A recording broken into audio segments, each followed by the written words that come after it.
இப்போ உள்ள ட்ரெண்டில் நிறைய பேர் வந்து இந்த மாதிரி நான் ஃபிஷ் லிவர் ஆயில் யூஸ் பண்ணுறேன், காட் லிவர் ஆயில் யூஸ் பண்ணுறேன், இந்த மாதிரி ஒரு சப்ளிமெண்ட்ஸ் நான் வந்து யூஸ் பண்ணிகிட்ருக்கேன், ஒமேகா 3 ஃபேட்டி ஆசிட்ஸ் அப்படி இப்படின்னு நிறைய வந்து சொல்கிறத நம்ம இந்த ரீசெண்ட் டேஸில் வந்து நம்ம கேட்டிருப்போம் இல்லையா.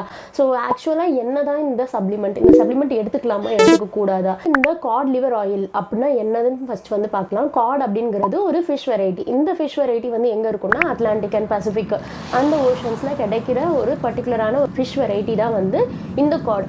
காட் அப்படிங்கிற அந்த ஃபிஷ்ஷோட லிவரில் இருந்து ப்ராசஸ் பண்ணி எக்ஸ்ட்ராக்ட் பண்ணுற ஒரு ஆயில் தான் வந்து இந்த காட் லிவர் ஆயில். ஃபஸ்ட்டு மேஜராக இந்த காட் லிவர் ஆயிலோட பெனிஃபிட்ஸ் என்ன சொல்லியிருந்தாங்க அப்படின்னா, மேஜராக ரிக்கெட்ஸ் அப்படிங்கிற ஒரு டிசீஸ், அது வந்து விட்டமின் டி டெஃபிஷியன்சி, அதாவது போனில் வரக்கூடிய எலும்பு சார்ந்த ஒரு நோய், அதுதான் வந்து ரிக்கெட்ஸ். அந்த ரிக்கெட்ஸுக்கு வந்து பர்டிகுலராக இந்த ஒரு இதை வந்து ப்ரிவென்டபிள் மெஷராக வந்து நம்ம எடுத்துக்கலாம் அப்படின்னு சொல்லிட்டு தான் ஃபர்ஸ்ட் வந்து இன்ட்ரடியூஸ் பண்ணியிருக்காங்க. ஃபர்ஸ்ட் காட் லிவர் ஆயில் வந்து யூஸ் பண்ணுறதுக்கு காரணமே அதில் இருக்கிற நியூட்ரியன்ஸ்னால, எஸ்பெஷலி ஒமேகா 3 ஃபேட்டி ஆசிட்ஸ்.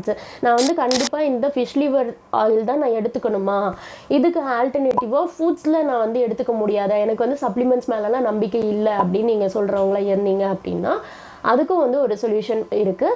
இந்த ஃபர்ஸ்ட் சோர்ஸ் என்ன அப்படின்னா ஃபிஷ். நெத்திலி மீன் அப்படின்னு சொல்லுவாங்களே, நெத்திலி மீன், அப்புறம் மத்தி மீன் சொல்லுவாங்க, ரொம்ப குட்டி குட்டியாக இருக்கும் இந்த மீன்கள்லாம். அப்புறம் செகண்ட் என்னென்னா வீகனாக இருக்குங்க அப்படின்னா ஃப்ளாக் சீட்ஸ் எடுத்துக்கலாம், சியா சீட்ஸ், அப்புறம் பம்கின் சீட்ஸ், இந்த மாதிரி நிறைய விதை வகைகள்லையும் நிறைய இந்த ஒமேகா 3 ஃபேட்டி ஆசிட்ஸ் வந்து இருக்குது. கார்டியோவாஸ்குலர் சிஸ்டம், அதாவது ஹார்ட்டில் ஏதாவது பிரச்சனை இருக்கிறவங்களுக்கும் வந்து இது வந்து ரொம்ப ரொம்ப ஹெல்ப்ஃபுல்லாக இருக்கும் அப்படின்னு சொல்கிறாங்க.